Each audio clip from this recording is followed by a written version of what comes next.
Hello nerds and nerdettes, and welcome back to the channel where once again we have a new video for you guys.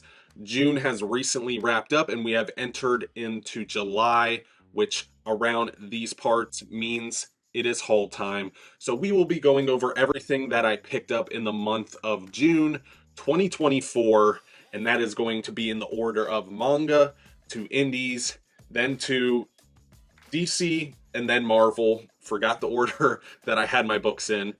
But we are going to jump right into manga. I will leave the timestamps down below if you guys do want to jump around through the video like I typically do. But let's go ahead and jump into this haul. And first up is manga. This is actually the one and only volume that I have picked up for the month of June. I apologize if I call it July at any point during this video. Brain farts, you know how we do on this channel here. This is a Junji Ito book. This is one of the three with the similar spines, which is Uzumaki, Gyo, and Remina. It's actually Tomei, don't mind me. But this is typically, from what people say, the weakest of the three. But this is actually the one that I'm the most excited about of the three. And that's mainly because there are some horror elements that are very reminiscent and similar to that of zombies, but have to do with fish. And we all know how I feel about zombies on this channel. Everybody can say it with me. I love them. I really, really like zombie stories. So here we are, exactly why I picked it up. I was honestly just perusing Barnes & Noble with the wife. She loves to pick up books. And I just saw this. I felt weird leaving without something. So here we are. I picked up a random volume of manga, but that is all the manga that we have for the haul. So let's jump into the indie titles next. And kicking off the indie section, we do have Rain. I believe this is a adaptation of a Joe Hill story, and I've only learned that from one of our community members, so thank you for that. Learn something new every day from you guys, so thank you for making me a smarter man. But this is David M. Boer, but the main reason that I picked it up, and I'm sorry if I mispronounced that, is because the art by Zoe Thorogood. She's a artist that I've recently been dabbling with and really enjoying my time dabbling with. Very anime, but comic booky. I use that way to describe art, very common here on the channel. But it is my favorite art style, is that anime meets comics, East meets West style of art that we sometimes see in comic books. So I mainly picked it up for the art. I've heard not great things, but still, I'm a sucker for art that I enjoy. So here we are, but let's go ahead and jump on to the next book. This is a Jeff. Next up, we have Little Monsters by Jeff Lemire and Dustin Nguyen. This is a deluxe hardcover. This is definitely a title that was on my radar big time. Great creative team between the two of them. This is also the creative team that did the Descender Ascender series, which also completely beautiful and amazing story. But here we are on a horror-centric title with a, I don't know if it's a monochromatic color scheme, but everything's black and white, and then you just have pops of red. So it has that black, white, and blood style of art, or colors rather. And then of course you have Jeff Lemire doing his masterful storytelling, with Dustin Nguyen doing his masterful art to tell this story. And it is a very touching one. It is a extremely dark story also, and it has to do with children. So for those of you that may not like those type of stories, steer clear of this one. There is a lot of violence and blood. It's in a very interesting setting though, so mileage may vary depending on the reader, but this was one that I was excited about, and it is now in the library. Next up is Little Bird, the hardcover. This hardcover actually has a very interesting story, because I was trying to make a bid on this hardcover online, and it was a little difficult for me to find on the interwebs, whatever website I was scouring at the time, and I actually went to my local comic book shop, which is Bat Comics, And that's a great shop also, by the way. A lot of work with children and kids, teaching them how to read using comics, a lot of giving back to the community. So if you guys do want to visit that store or show any love and support, go ahead and do that. It is really a great store with great people running it. But I was looking for this story and I was having a little bit of trouble finding it. I said, oh, maybe I'll just hold off on it. Walked into my LCS and there it was. Weird how life works sometimes. But I actually haven't heard really anyone other than maybe Omar from Near Mint Condition talk about this title, and it piqued my interest almost immediately. This is written, apologize if I butcher any of these, Darcy Van Polgeest and Ian Bertram. Ian Bertram, familiar with, but the creator that I'm the most familiar with, can't even speak, is Matt Hollingsworth on colors. Incredible colorist, incredible colorist in the industry. Probably one of my favorite, maybe in my top 5. So for sure, a title that I was excited to find and get into the library and now get to dive into. Rim, Book 1. This is a oversized hardcover. This is larger than a deluxe edition by a hair. So if you plan to keep it next to your image titles, just be aware of that. I actually had some trouble with that. The only reason I'm referencing it. This is written by Stephanie Phillips, but this is not a book that I've read. Can't really share any type of synopsis with you guys. Haven't read a single issue or a single page of this yet, but I do plan to get to it very soon because it seems like a lot of you guys are kind of interested in a review or some coverage on this title. I don't feel like there's much out there, so I do plan on reading it very soon and pumping out some content for you guys, so be on the lookout for that. But that does wrap up everything that I do have to say about this title, so we can jump to the next one. And just like the last one, we have another Boom Studios book, and this is Something is Killing the Children, Volume 2. I absolutely fell in love with this series reading Something is Killing the Children, Deluxe Edition, Volume 1. Love the characters, love the world. I find the story and the plot extremely interesting. Erica Slaughter is a bad-ass character. Wow, such an incredible character.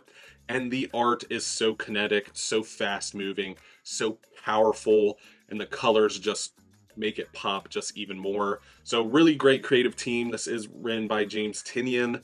That is not a small name in comics by any means, so you guys have probably read comics of his if you haven't read this particular one, which I have a feeling most of you have, because when this was coming out in single issues, it made serious waves in the single issue community, and then eventually made its way into the collected editions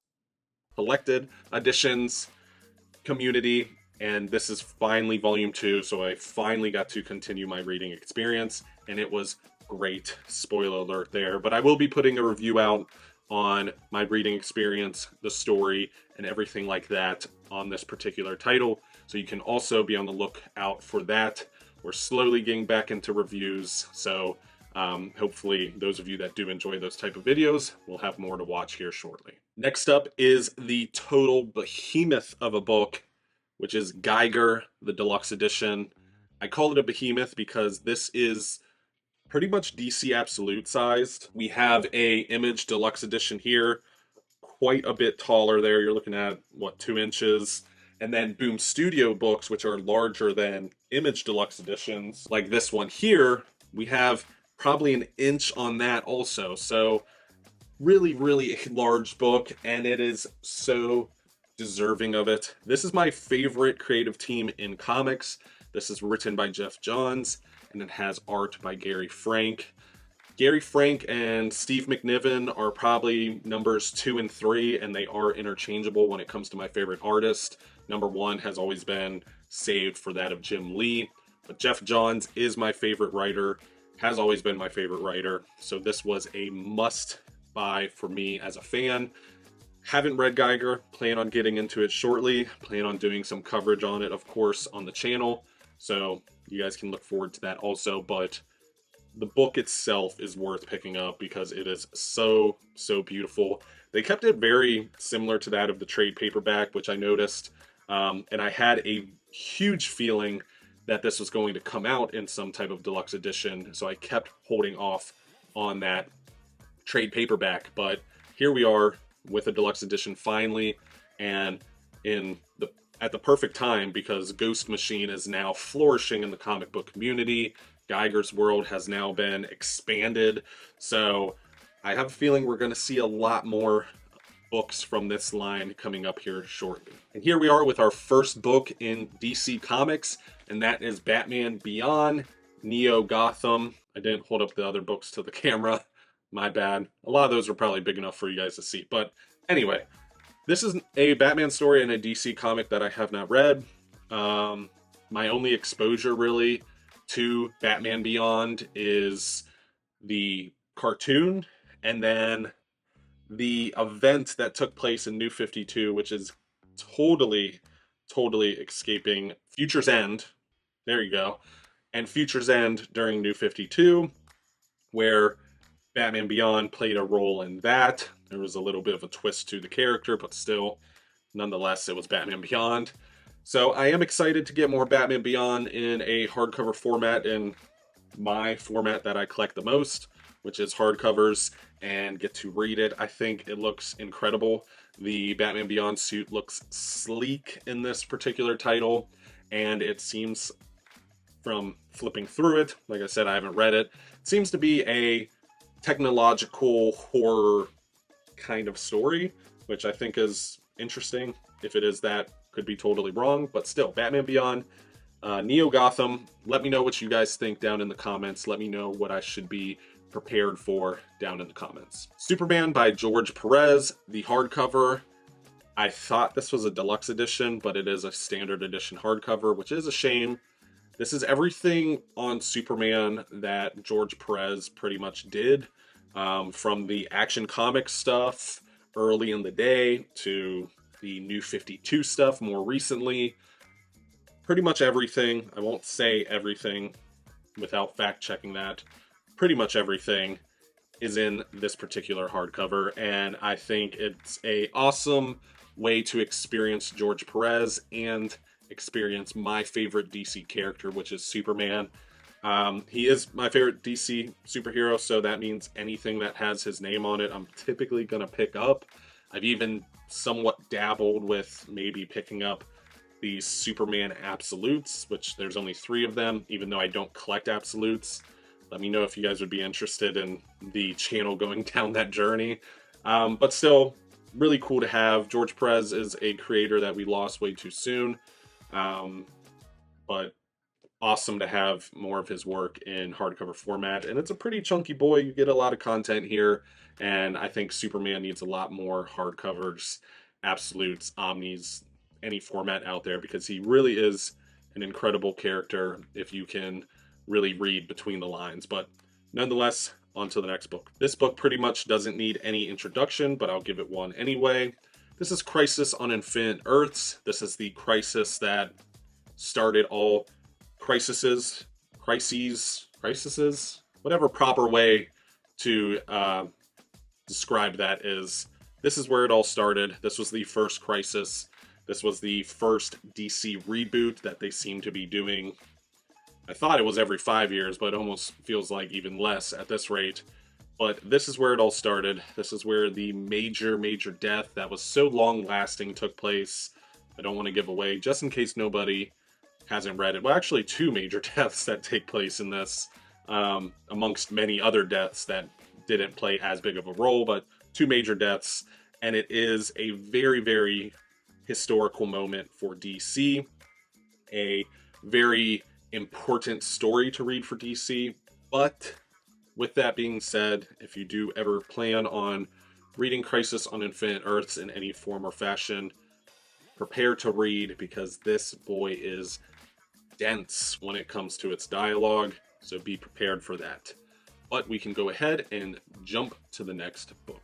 Next up, we have Secret Six by Gail Simone, the Omnibus. This is a run that, or a title rather, that spun out of Infinite Crisis and stars a lot of lower class B, C, maybe even some D-list villains coming together and creating a team. The details of what happens to cause that, I will be vague about, obviously, so you guys can read this for yourself. But it is a story that has a lot of heart. It has some humor. It has dark elements. It has kind of a family vibe at times too. A lot of weird genres or subgenres that you wouldn't exactly connect to the characters of Deadshot or Bane or Harley Quinn or any of the characters that you see on the cover, but somehow are connected, including a incredible Bane story here and some incredible artwork here as well. Gail Simone is an incredible writer in general, and hopefully we do get Birds of Prey, which I actually think maybe it's announced. Correct me down below if I'm wrong there. Probably getting my lines crossed there. But here's to getting Birds of Prey Omnibus. That's actually my favorite Gail Simone work. And then after that is Wonder Woman, and then this, but still an incredible creator, an incredible writer. And I'm always a fan of books that focus on the lesser known characters because it makes it a lot easier to expand one's knowledge or understanding of the world that these characters exist in. And that's what this one is really great for, especially if you want to root for a character that no one has ever heard of. But still, great omnibus. Happy it's finally out. Happy to do a reread and hopefully put out a review on the channel here shortly. Next up is one of my most anticipated releases from DC, which is Justice League International Volume 3. This is really a title that has so much heart, so much love, and just so much passion for the characters that are having stories told about them or taking part in stories that are being written. And I think this is really, really great for, again, people that want to know the expanded universe past the trinity of Superman, Batman, and Wonder Woman of the DC universe, and really learn some lesser known characters and fall in love with some lesser known characters. This has humor elements, this has action in it, drama, angst, heartbreak, really everything you could want. This title has, maybe not this particular volume, but this title has, and it is so, so, so great. I think these covers by Kevin Maguire are chef's kiss, absolutely beautiful, and all of the spines do match, so imagine the same spine but with a different number at the bottom. So they are going to look so, so beautiful on the shelf side by side. And this is a chunky boy, so prepare yourself for some A+ reading. I do have volumes 1 and 2, and I am extremely excited to put this baby by their side. And our first book for Marvel Comics is The Incredible Hulk by Peter David, Omnibus Volume 4. Forgot there for a second. I've had volumes 1 through 5, obviously without 4, for the better half of a year, maybe a year and a half. At least it feels like. It's probably more like a year. And I just kept not buying volume 4 to complete the set because new books were coming out and I had to focus on those. But here we are, finally finishing Peter David's run on the Hulk in omnibus format. So here's a round of applause for me. Finally finishing it. This is an incredible run on the Hulk. This is a must-read run on the Hulk. This is really where a lot of those foundations that we know about Hulk were kind of established, or at least expanded upon. I don't want to say established to upset anybody watching. This is really a story that focuses on the duality of Hulk and Bruce Banner, and the two of them. It's not just a Hulk story, it's a Bruce Banner story. It has action, horror elements at times, and it is really, really great stuff. But it is a full 5-volume set, so prepare for that when diving in. But similar to this title, we actually have the run that I guess wraps up this title. or the next book in this line. Anyway, we'll just jump to it. What I meant to say is that this is the run that takes place immediately after the Peter David run, or at least after the content of Volume 4, because Volume 5 is more of a companion piece to the Peter David omnibuses, and that is The Incredible Hulk by John Byrne and Joe Casey omnibus. This is a major gap filler omnibus that bleeds us into the Bruce Jones era of Hulk. Shout out to Omni Nation, who has been championing that omnibus for probably a decade at this point, it feels like. Here's to you getting that omnibus, because we are one step closer. This is a run that I've read a decent amount, but it's been a very, very long time. I have not read all of the issues in this omnibus, so I am really excited to read it from cover to cover and all of the issues that are written by these two individuals. But honestly, this is a gap filler omnibus.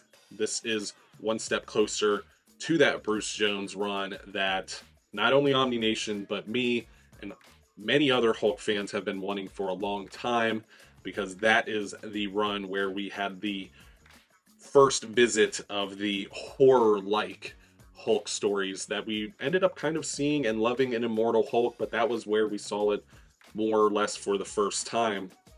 But nonetheless, I'm a huge Hulk fan. I wanted this gap filler because I wanted this material. It's not just a gap filler to me, it is another omnibus for an incredible character that I love dearly, and that's why I picked it up. But fingers crossed once again for the Bruce Jones omnibus coming out here shortly, hopefully. And last but not least, we have The Amazing Spider-Man by Nick Spencer, Volume 2. This wraps up his run on Amazing Spider-Man. This wraps up the Sin Eater storyline that was somewhat started in the first omnibus. And this is also the competitor for Omnibus Cover of the Year, in my opinion, because this is such a beautiful cover. I think when this omnibus was announced, everybody wanted this cover, and we actually got it. I want to say this omnibus had 3 covers. Again, correct me down below if I'm wrong, which I may very well be. But super happy I was able to get my hands on this DM variant. Not that covers matter that much to me, but when I do see a cover I really like, I do like to get it into the library. I'm not afraid to put a custom dust jacket on it if I don't like it, but it is nice to get the cover you want. But this is a run that is not super highly acclaimed, and typically when people do talk positively about it, it usually is because of the art. But still, I love Nick Spencer. I love the risks that he takes with the characters that he is given the keys to. I know that can be hit or miss for a lot of readers, but I think if we were here to read the same story over and over, then that wouldn't be much fun reading comic books. So I do like when a creator does take some risks here and there. So still a run worth having in the library, and we're getting close to having borderline almost all of Spider-Man in omnibus format at this rate. I think we're just looking at like the Dan Slott stuff to really finish up the character. At least that's what it feels like, and the more classic stuff also. But still really cool to get into the library, really cool to see. This does have a misprint in it, so for those of you that aren't aware, be aware. It's not a horrible misprint. I don't like any misprints, obviously, but at least we got just a repeat of a page instead of a page missing. Silver lining, I guess, but still, it's in the library. Happy to have it. Hopefully a review out on the channel here shortly. And that does wrap up today's review, today's video. Thank you so much for watching, as always. And like I always ask from you guys, comment down below what reviews you want to see, what overviews you want to see, what content in general you guys want to see. It really does help a lot when it comes to creating content, because at the end of the day, I'm here to make content that you all want to watch, and letting me know down below what you guys do want to watch helps tremendously. But if you could do me a favor, hit that thumbs up button. It goes a long way here on the channel. And if you are not a part of the Illuminati, you can hit that subscribe button to join the community. It is still my favorite place to be on the internet.